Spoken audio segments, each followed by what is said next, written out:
Welcome to today's Explainer. I am absolutely thrilled you're here, because we're about to go on a journey that will completely flip what you think you know about one of the world's most famous bodies of water. Look, when you hear the Strait of Hormuz, your mind probably jumps straight to breaking news, global conflicts, and endless streams of giant oil tankers.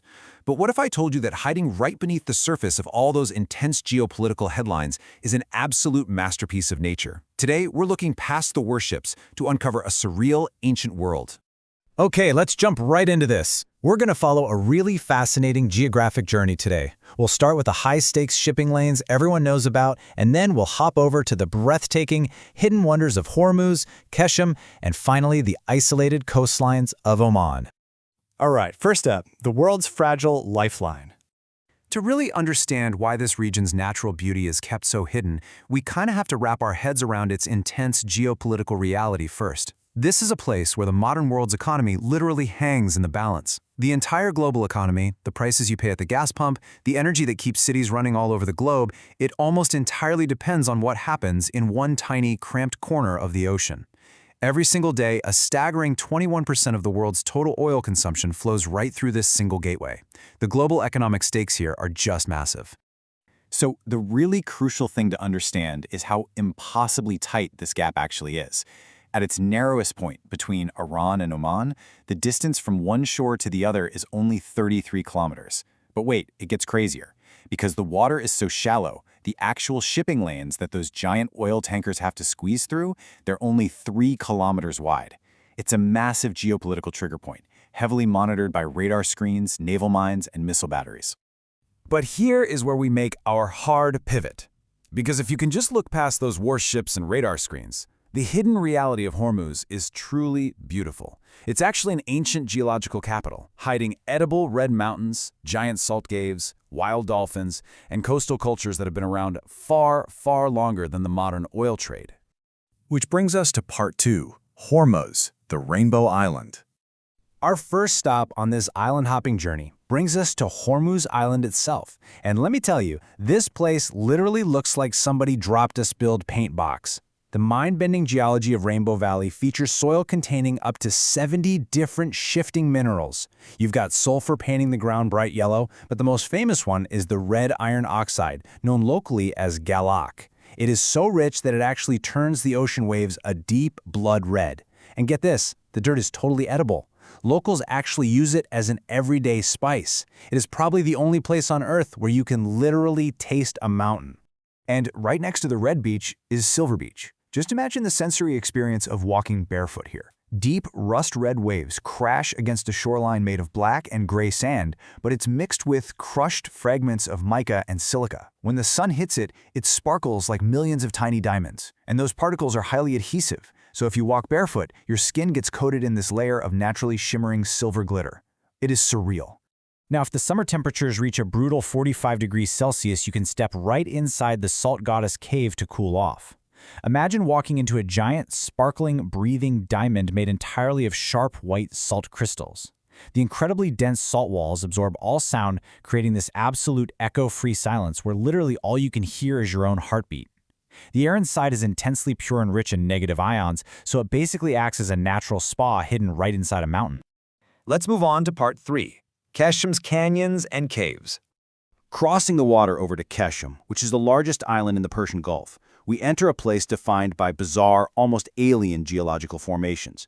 When you visit a place called Stars Valley, you hear this incredible local legend. They say a long time ago, a star literally fell from the sky, smashed into the island, and left behind these bizarre, towering pillars.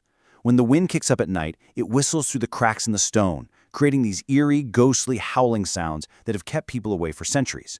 Standing there in the wind, honestly, the star story feels entirely believable. But you know, the scientific reality is just as fascinating. Geologists explain that these jagged spires and weirdly shaped arches are the result of millions of years of wind and rain erosion. The rock here is so incredibly soft that the Earth is constantly carving new giants. If you visit after a big storm, the valley will literally look different than it did the week before. It's a living, breathing sculpture gallery. And deep inside the southern part of Keshem lies the Namakdan Salt Cave, and its scale is just staggering. It stretches for over 6 kilometers, making it the longest salt cave on the planet. It's a shimmering underground kingdom filled with red, purple, and white marbled walls and frozen salt waterfalls. It's such an incredible contrast, right? This maze of absolute silent peace sitting right underneath the highly stressful, heavily militarized oil politics going on in the waters just above it. That brings us to Section 4, Ancient Engineering and Traditions. The people here haven't just survived this brutal environment over the last 1,000 years, they've totally mastered it. In the ancient village of Loft on Keshm, you'll see this towering forest of spires on the rooftops called baggirs, or wind catchers. The engineering is brilliant. Step 1, they catch the cool sea breezes high up in the air. Step 2, they channel that wind straight downward into the home. Step 3, it naturally cools the living space in the brutal Gulf heat. It's essentially ancient, zero-electricity air conditioning that keeps the whole village alive.